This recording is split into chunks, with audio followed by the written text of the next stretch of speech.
Hello friends, मैं doctor Deepak Chaudhary, professional proctologist and practising since last 15 years.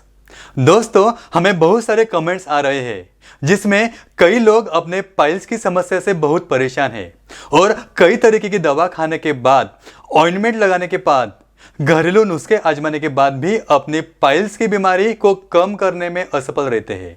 दोस्तों, मेरे अनुमान से यह पेशेंट अपने पाइल्स के ग्रेड और टाइप को पहचानने में गलती कर देते हैं। ऐसे में दोस्तों, जो उपाय पेशेंट्स करते हैं वह उपाय अलग अलग टाइप से पाइल्स के लिए अधूरे पड़ जाते हैं या फिर उन पर सिर्फ टेम्परेरी काम करते हैं, पाइल्स की बीमारी को जड़ से खत्म नहीं कर पाते। अगर दोस्तों आप भी ऐसे ही समस्या से बहुत परेशान हैं तो यह वीडियो आपके लिए बहुत इंपॉर्टेंट है। दोस्तों, मैं professional proctologist doctor Deepak Chaudhary आज पाइल्स के टाइप्स और उनके ग्रेड्स के बारे में आपसे बात करने वाला हूं। लेकिन उससे पहले हमें यह जानना बहुत जरूरी है कि पाइल्स की समस्या क्या होती है। दोस्तों, जब हमारी पेट ठीक से साफ नहीं हो पाता है, हमेशा कब्ज की समस्या रहने लगती है। लैट्रिन बहुत ज़्यादा हार्ड होने की वजह से वह मलद्वार के अंदर से जल्दी बाहर पास नहीं हो पाता है। अगर प्रेशर देकर हम लैट्रिन को बाहर निकालने की कोशिश करते हैं तो ऐसी स्थिति में हम हमारे गुरुद्वार को बहुत ज़्यादा नुकसान पहुंचाते हैं। दोस्तों, हमारे गुरुद्वार के अंदरूनी स्किन के अंदर की जो नसें होती है, हार्ड लैट्रिन उन नसों पर बहुत ज़्यादा प्रेशर क्रिएट करता है और उनको नुकसान पहुंचाता है और फिर इन नसों के अंदर सबसे पहले उनमें सूजन होने लगती है और वह नसें फूलने लगती है। उसके बाद नसों का फूला हुआ भाग या जो मांस गुरुद्वार के नीचे की तरफ लटकने लगता है और मलद्वार के रास्ते को ब्लॉक कर देता है, जिसे हम गुदा के अंदर महसूस कर सकते हैं। नस के इसी मांसल भाग को मस्सा, हेमोरॉइड्स या पाइल्स कहा जाता है। यह मस्सा जब ज्यादा बढ़ जाता है तब हम उसे हाथ से छूकर महसूस कर सकते हैं, जिसके अंदर से बाद में खून भी निकलने लगता है, दर्द भी होने लगता है, मलद्वार में खुजली होने लगती है, हमेशा सूजन रहने लगती है। दोस्तों, अब यह तो हो गए पाइल्स के साधारण लक्षण। अगर आपको यह ऐसे लक्षण दिख रहे हैं तो आपको पाइल्स होने की संभावना हो सकती है। चलिए दोस्तों, अब हम जानते हैं कि पाइल्स के टाइप्स कौन से होते हैं और ग्रेड्स क्या होते हैं। दोस्तों, पाइल्स के दो टाइप्स होते हैं, एक होता है इंटरनल पाइल्स और दूसरा होता है एक्सटर्नल पाइल्स। अब दोस्तों, इस इमेज को ध्यान से देखिए। हमारा गुरुद्वार का यह जो रास्ता होता है उसके अंदर से इस भाग, मतलब यहाँ पर अगर कोई पाइल्स का मस्सा बनता है तो उसे इंटरनल पाइल्स कहते हैं और अगर गुरुद्वार के यानी मलद्वार के बाहर की तरफ कोई मस्सा बनता है तो उसे एक्सटर्नल पाइल्स कहते हैं। दोस्तों, पाइल्स के यही दो मेन टाइप्स है। उसके बाद हम पाइल्स को ग्रेड वाइज सेग्रीगेट करते हैं। सबसे पहले जो पाइल्स होते हैं वह है ग्रेड फर्स्ट स्टेज के पाइल्स होते हैं। यह ग्रेड फर्स्ट स्टेज के पाइल्स मोस्टली इंटरनल पाइल्स होते हैं। यह पाइल छोटे साइज के होते हैं और मलद्वार के अंदर होते हैं। जब टॉयलेट पास होता है तब यह मस्से मलद्वार से बाहर नहीं निकलते, लेकिन यह पेशेंट के मलद्वार के अंदर महसूस होते हैं। इसमें पेन नहीं होता और मलद्वार से खून भी निकलता है, लेकिन आप इन पाइल्स को उंगली से टच नहीं कर सकते। उसके बाद आते हैं ग्रेड सेकंड स्टेज के पाइल्स।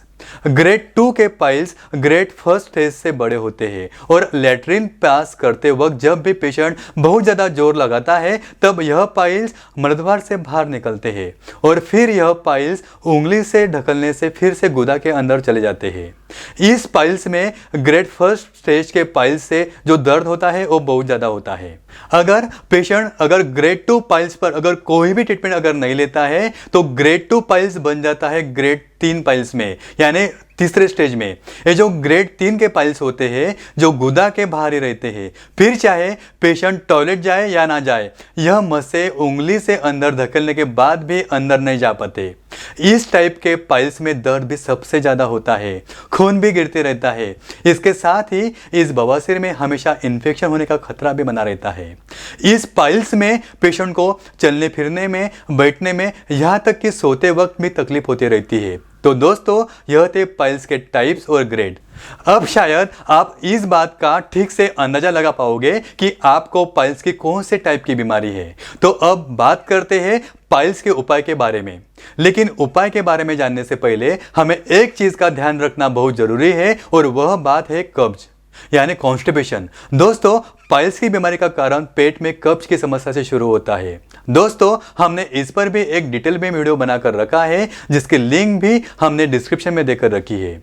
मेरी आपसे यह रिक्वेस्ट है कि उस वीडियो को भी जरूर देखिए, ताकि आप यह समझ सकेंगे कि कैसे कब्ज की बीमारी जो मलद्वार की बीमारी का कारण बन जाती है। इसलिए पाइल्स की समस्या ठीक होने से पहले कब्ज का ठीक होना बहुत जरूरी है। कई लोग सिर्फ ऐसी दवाएं लेते हैं जो सिर्फ पाइल्स को ठीक करती है, तो वह दवाइयां पूरी तरह से पाइल्स की बीमारी को ठीक नहीं कर पाएगी, या फिर बार बार आपको पाइल्स की समस्या होने के चांसेस बढ़ जाते हैं। इसलिए आपको ऐसी ट्रीटमेंट की जरूरत है जो आपकी पाइल्स की समस्या के साथ साथ आपके कब्ज की समस्या को भी जड़ से मिटा सके।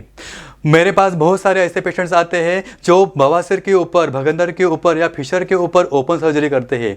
लेकिन मैं बहुत बार मेरे हर एक वीडियो में बोलता हूं कि अगर आपको बवासीर है या पाइल्स के मस्से बन रहे हैं या मोशन के बाद में दर्द है, जलन है या ब्लीडिंग हो रहा है, तो आपको ओपन सर्जरी नहीं करना है। इसके लिए मैंने मेरा एक बुक भी लिखा है, एक किताब भी लिखा है, जिसका नाम है से नो टू सर्जरी।